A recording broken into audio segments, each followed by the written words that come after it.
அனைவருக்கும் வணக்கம். கடந்த வீடியோவில் நம்ம பேசியிருந்தோம். இப்போ சமீபத்தில் வெளியான ஆடியோக்கள் வந்து நாம் தமிழர் கட்சியை லாங் டேர்முக்கு அஃபெக்ட் பண்ணுமா, இல்லை கொஞ்ச நாள் இதெல்லாம் தட்டி தூக்கிட்டு போயிட்டே இருப்பாங்களா அப்படின்னா, நம்ம ஏற்கனவே சொல்லிட்டோம். ஒரு 15 நாள் தாங்க, அது கூட தாண்டாது. அவங்க இதை தாண்டி அவங்க பாட்டுக்கு பழைய மாதிரி போயிட்டே இருப்பாங்க. இதோட நிறைய பார்த்துட்டாங்க அப்படின்ட்டு. அதில் வந்து சில சர்ச்சைக்குரிய ஆடியோக்கள்லாம் வந்து ஒன்றும் இல்லாத புறந்தள்ள வேண்டிய குப்பைகள் அதில் ஒன்றும் இல்லை அப்படின்ற மாதிரி நம்ம சொல்லியிருந்தோம்.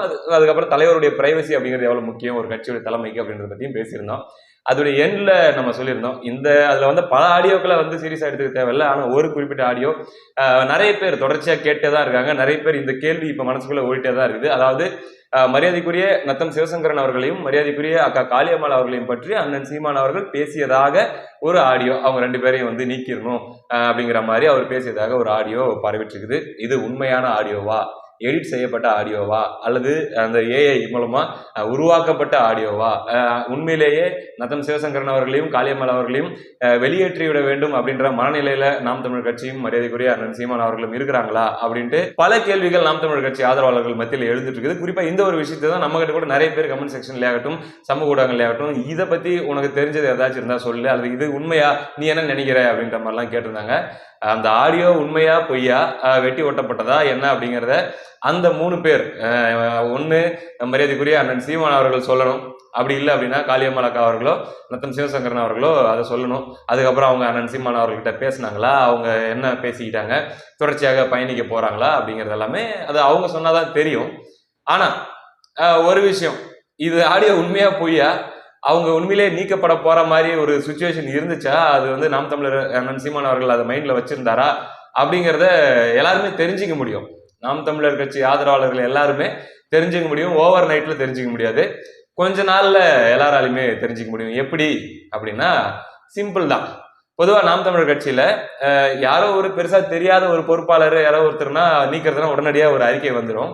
ஆனா கொஞ்சம் அறியப்பட்ட ஒரு பொறுப்பாளர், கொஞ்சம் நல்லாவே ரொம்ப பிரபலமானவங்க, முக்கியமானவங்க, அவங்கள வந்து நீக்க போறாங்க அப்படின்னா ஒரு கேள்விகள் நிறைய எழும். அப்படிங்கிற மாதிரியான ஒரு நபரா இருந்தாங்க அப்படின்னா அறிக்கை விட்டெல்லாம் நீக்க மாட்டாங்க. உங்களுக்கு தெரியும் என்ன நடக்கும் அப்படின்றத நான் பின்னாடி சொல்றேன். இப்போ அடுத்தடுத்த நாட்கள்ல நீங்க இது எப்படி தெரிஞ்சுக்கலாம், நாம் தமிழர் சார்ந்து போராட்டங்கள் நடக்குது, ஏதாச்சும் பொதுக்கூட்டம் நடக்குது, நிகழ்வுகள் நடக்குது, அது மாதிரி அந்தந்த ஊர்களில் நடக்கக்கூடிய தொகுதி சார்ந்த விஷயங்கள் நடக்குது, முன்னெடுக்கிறாங்க அப்படின்னா அந்த இடத்துல நாம் தமிழர் கட்சி சார்பில் பிரதிநிதிகளாக நத்தம் சிவசங்கரன் அவர்களோ அக்கா காளியம்மாள் அவர்களோ இயல்பாக கலந்து கொண்டு அவங்க தொடர்ச்சியாக பேசிட்டு இருக்கிறாங்க, தொடர்ச்சியாக செயல்பட்டு இருக்கிறாங்க அப்படின்னா ஓகே, இந்த ஆடியோ வந்து எய்தர் ஃபேக்கா இருக்கலாம், அல்லது ஏதோ ஒரு சூழல்ல ஏதோ ஒரு காலகட்டத்தில் பேசியிருக்காங்க, அதுக்கப்புறம் எல்லாம் சரியா போச்சு, காம்ப்ரமைஸ் ஆகியிருக்காங்க, நல்லபடியா போயிட்டு தான் இருக்குது, அவங்க தொடர்ந்து பயணிக்க போறாங்க அப்படின்னு புரிஞ்சுக்கலாம். அந்த ஆடியோ ஒர்த் இல்லாதது. இன்கேஸ் ஒருவேளை அடுத்து வரக்கூடிய சில மாதங்களுக்கு, ஒரு 6 மாசத்துக்கு அதிகமா நத்தம் சிவசங்கரன் அவர்களை பார்க்கவே முடியலையே, அதாவது நாம் தமிழர் மேடைகள்ல, நாம் தமிழர் சார்ந்த நிகழ்வுகள்ல, அதே மாதிரி காளியம்மாள் அவர்களை அதிகமாக பார்க்க முடியலையே, ரொம்பவே அவங்களுடைய பிரசன்ஸ் குறைஞ்சிருச்சு அப்படிங்கிற மாதிரியாக தோற்றங்கள் தொடர்ச்சியா போயிட்டே இருக்குது அப்படின்னா கணிச்சிடலாம். சம்திங் தலைமை வந்து அந்த ஆடியோல பேசி இருந்ததெல்லாம் கூட உண்மைதான், அவங்களும் இவங்க போயிட்டா நல்லா இருக்கும் அப்படின்ற மைண்ட் செட்ல தான் இருந்திருப்பாங்களோ அப்படிங்கிறத எல்லாருமே புரிஞ்சுக்கலாம். இந்த மாதிரி நல்லா அறியப்பட்டவங்க, பல்வேறு தரப்புல இருந்து இவங்களை நீக்கினா கேள்வி வரும் அப்படிங்கிறவங்கள நீக்கணும் அப்படின்னா நாம் தமிழர் கட்சி பொதுவாக ஃபாலோ பண்ற ஒரு பேட்டர்ன் ஒன்று இருக்குது. என்னன்னா கம்ப்ளீட்டா ஆக்சஸை கட் பண்ணிடுவாங்க. அவர்களால் அண்ணன் சீமான் அவர்களை தொடர்பு கொள்ள முடியாது, அவர்களால் கட்சியில் இருக்கிற முக்கியமான ஆட்களை தொடர்பு கொள்ள முடியாது, அவர்கள் இருக்கக்கூடிய தொகுதியில இருக்கிற மற்ற பொறுப்பாளர்கள் எல்லாருமே வந்து ஒரு மாதிரி இவங்களை கண்டுக்க மாட்டாங்க. அவங்களா என்னென்ன செய்யணுமோ அதை செஞ்சுட்டு இருப்பாங்க, இவங்களை எதுக்குமே கூப்பிட மாட்டாங்க. ஒரு தனிமைப்படுத்தப்பட்ட மனநிலைக்குள்ள அவங்க போயிடுவாங்க. 3 மாசம் பார்ப்பாங்க, 4 மாசம் பார்ப்பாங்க, அவர்கிட்ட பேச ட்ரை பண்ணுவாங்க. எல்லாம் பார்த்து ஒரு 6 மாசத்துல ஃப்ரஸ்ட்ரேட் ஆயிட்டு அவங்க ஏதாச்சும் ஒரு ஊடகத்துல போயிட்டு ஏதாச்சும் ஒரு பேட்டியை கொடுத்து அது ஒரு மாதிரி ஒரு சர்ச்சையாகி உடனே அதில் பயன்படுத்தின வார்த்தைகளை வச்சு இவன் துரோகி, இன துரோகின்னு சொல்லி அவங்க சாப்டர் க்ளோஸ் பண்ணிடுவாங்க. இது நம்ம பார்த்துருக்கிறோம் நிறைய தடவை. இந்த முறையும் இப்படி போதா, இல்லது நான் முதல்ல சொன்ன மாதிரி யதார்த்தமாக தொடர்ச்சியாக நாம் தொடர் மேடைகள்ல அவங்க பயணிக்க போறாங்களான்றதை பொறுத்தே ஒரு அண்டர்ஸ்டாண்டிங் வந்துடும்.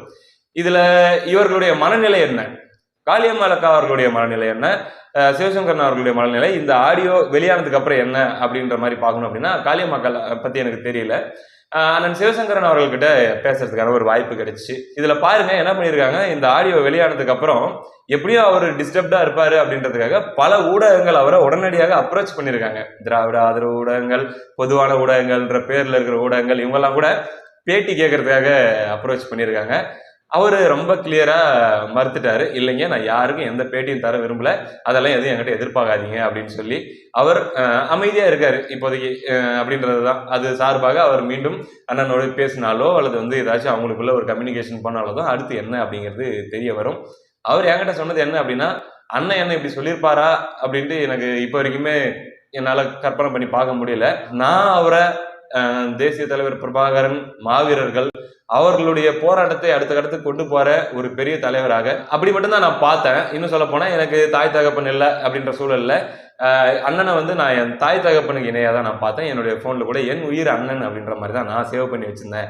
பார்ப்போம் என்ன அடுத்தடுத்து நடக்குதுன்னு பார்ப்போம் அப்படிங்கிற மாதிரி தான் அவரு பதில் சொல்லியிருந்தாரு. என்ன ஒரு நல்ல விஷயம்னா, இதை பயன்படுத்தி யாரும் குளிர் காய முடியாது. இதை பயன்படுத்தி மற்றவங்க யாரும் வந்து அவர்கிட்ட இருந்து வார்த்தைகளையோ எதையும் பிடுங்க முடியாது. அவர் ரொம்ப அதுல தெளிவா இருக்காரு அப்படின்றத நம்ம புரிஞ்சுக்க முடியுது. இப்போ காளியம்மாள் அவர்கள் பத்தி சொல்லணும்னா, அண்ணன் சீமான் அவர்கள் மேடையில பேசும்போது எங்க கட்சியுடைய குலசாமி அப்படிங்கிற அளவுக்கு பேசியிருப்பாரு. இப்ப சமீபத்துல இந்த தேர்தலில் அப்படின்ற பட்சத்துல காளியம்மாள் அவர்களை நீக்கி விட வேண்டும், காளியம்மாள் அவர்களை தவிர்த்து விட்டு இனிமேல் நாம் தமிழர் கட்சி பயணிக்க வேண்டும் என்ற மனநிலையில் அண்ணன் சீமான் அவர்களோ அல்லது அவரை சுற்றி இருக்கக்கூடியவர்களோ விரும்புறாங்களா அப்படிங்கிறது எல்லாமே போக போக தான் தெரியும். பார்த்து தெரிஞ்சுக்கலாம். அவ்வளவுதான். நம்ம இதை போட்டு யோசிச்சுட்டு இருக்க தேவையில்ல.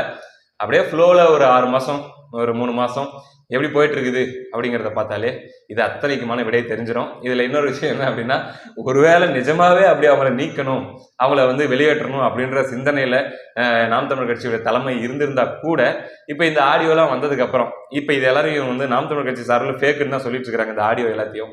அப்ப அது ஃபேக்கு அப்படின்னு நிரூபிக்கணும்னா கூட உடனடியா அவங்கள வந்து நீக்கவோ தவிர்க்கவோ முடியாது. ஏன்னா அப்படி ஏதாச்சும் நடந்துச்சு அப்படின்னா அந்த ஆடியோ வந்தது உண்மை அப்படின்னு ஆயிரும். அதனால வந்து பாத்தீங்கன்னா இப்போதைக்கு எதுவுமே நடக்காது. ஆனா லாங் டேர்மா பார்க்க ஒரு நகர்வுகளை பார்க்கும்போது புரிஞ்சிக்க முடியும். இதுல இன்னொன்னு என்னன்னா, ஒரு சில மாதங்களுக்கு முன்பாக 1 மாசத்துக்கு முன்பாகன்னு நினைக்கிறேன், இதுல விகடன்ல ஒரு வீடியோஸ் எல்லாம் வரும்ல, அதுல பேசியிருப்பாங்க. அதுல பேசும்போது அவங்க ஒரு கிசு பேசுற மாதிரி ஒரு ரூமர்னு சொல்றதா அல்லது வந்து காசிப்னு சொல்லலாம், அந்த மாதிரி பேசியிருப்பாங்க. அதாவது இந்த ஒரு ரொம்ப ஃபேமஸான ரொம்ப ஒரு புரட்சிகரமான நாம் தமிழர் கட்சியில் இருக்கக்கூடிய ஒரு பெண் வேட்பாளருக்கும் நாம் தமிழர் கட்சி தலைமைக்கும் நடுவில் ஒரு சின்ன மிஸ் அண்டர்ஸ்டாண்டிங் இருக்குது, குடுக்கல் வாங்கல்ல பணம் கணக்கு வழக்கு சொல்ற விஷயத்துல பிரச்சனை இருக்குது அப்படிங்கிற மாதிரி அவங்க ஒரு விதையை போட்டு வச்சிருப்பாங்க. இது வந்து ரூமர்ஸா கூட இருக்கலாம்.